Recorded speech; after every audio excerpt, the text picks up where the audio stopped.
this evening is Renato. Last week, Renato gave us a motivational speech to inspire us to get active and fit.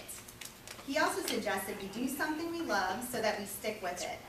Tonight, Renato would like to share some info about his favorite activity. The title of his speech is The Anatomy of a Bicycle. Please welcome Renato. Greetings, fellow Toastmasters and honored guests. Tonight, as you can see, I brought my favorite toy. Last week I gave a motivational speech to try to inspire you and motivate you to start getting active and fit. And I suggested you do something that you really love. Well, this is what I really love to do, is riding a bike. Now, think about this for a minute, especially you folks that don't like going to the gym. I love riding this thing because, one, it's fun. Two, I'm outside enjoying the nice weather. And the best part, I don't feel like I'm exercising. It's fun. So how many of you would like to do something like that? Me. You're getting exercise, you're outside, and you're having fun all at the same time. And it doesn't even feel like exercise. That's the best part. Now, you could go out to Walmart and buy a bicycle for $100. But it's most likely going to be made out of steel. And it's going to weigh a ton. And it's going to wear you out because it's going to take so much energy to get the thing in motion. So there's three things that you should look for when you're going to buy a bicycle. One is what it's made out of. Two, the weight. And three, the quality of the components that are on the bike. Now, Sue, would you mind coming up here for a second? Thank you. The less the bike weighs, the less energy is required to put it in motion. Hence, I could go longer and faster. Now, Sue? Yes. I'd like you to put your hand on this top tube. And I want you to lift that bicycle up. Oh. This bicycle weighs 17 pounds.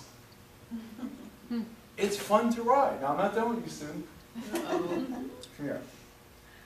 What does the mileage odometer on the bike say? It says 4,077.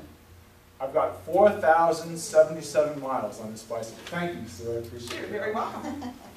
And I can tell you, it was 4,077 miles of fun. It didn't feel like exercise for one bit. So how would you all like to get plenty of exercise and not feel like you're exercising? Yes. So going back to the anatomy of the bicycle, you can buy a bike, a cheapy one in Walmart, $100, maybe $125. It's going to be made out of steel, it's going to be heavy, and it's going to take a lot of energy for you to get it in motion and keep it in motion. As you move up in price, this is what happens. The bicycles get lighter, and the components on the bike get better.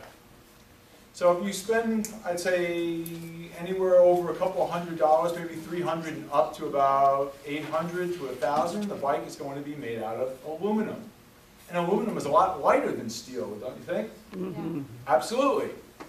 But the problem with metal bikes is this. Anybody here ever play softball with an aluminum bat? Yeah. What happens when you hit the ball with the aluminum bat? It boings.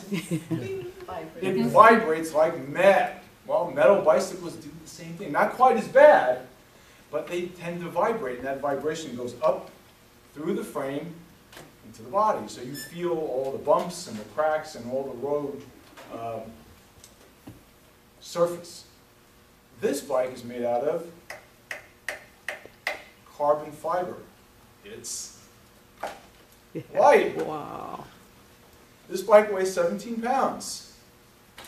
Now, as you move up in price, they get even lighter. This is a Madone 5.5. If you go to the 6 Series, it weighs just 14 pounds. Now, I'm not telling you to buy a bicycle like this right off the start. I certainly didn't. My first Trek bike was an aluminum frame bike. It was a Trek 1220. They don't make it anymore. But I loved that bike. I had that bicycle, I'm not kidding, 15 years. But buying a bicycle is kind of like buying a car. Do you remember your first car? Yeah. What did you care about? When you remember your very first car, what did you care about? So I didn't have to pay for it. Basically, you cared about getting from point A to point B, right? Having gas money. and gas money. So it didn't care. As long as the thing ran and you got to point A to point B, you were good. But what happens with experience once we start driving? We want something a little bit nicer, right? Well, it's the same thing with a bicycle. You could start off with a cheapy bike, but as soon as you start racking up miles, you start to yearn for something a little bit nicer, something that rides a little bit better, and something that shifts a little bit better. And one day, Trek had an event where you could ride any bicycle you wanted. And I rode actually a more expensive version than this bike, and I was hooked. I was definitely hooked. I didn't want to bring the thing back. I had ridden out for like a half hour. I said, oh, I know I got to turn around and go back, but I don't want to. So when I came back, I talked to a couple of bike shop owners, and I actually got a great deal on this one because it was a leftover from the previous year. And I've had this bike now 5 years, and I've got, as you heard, over 4,000 miles on it. And just last week I did a 36-mile ride on it, and it was fun. So I hope that my little speech tonight encouraged you to think about bike riding and buying a bicycle. And I'd like to be, or I'd like us to be, the very first ever Toastmasters Bike Club. All right.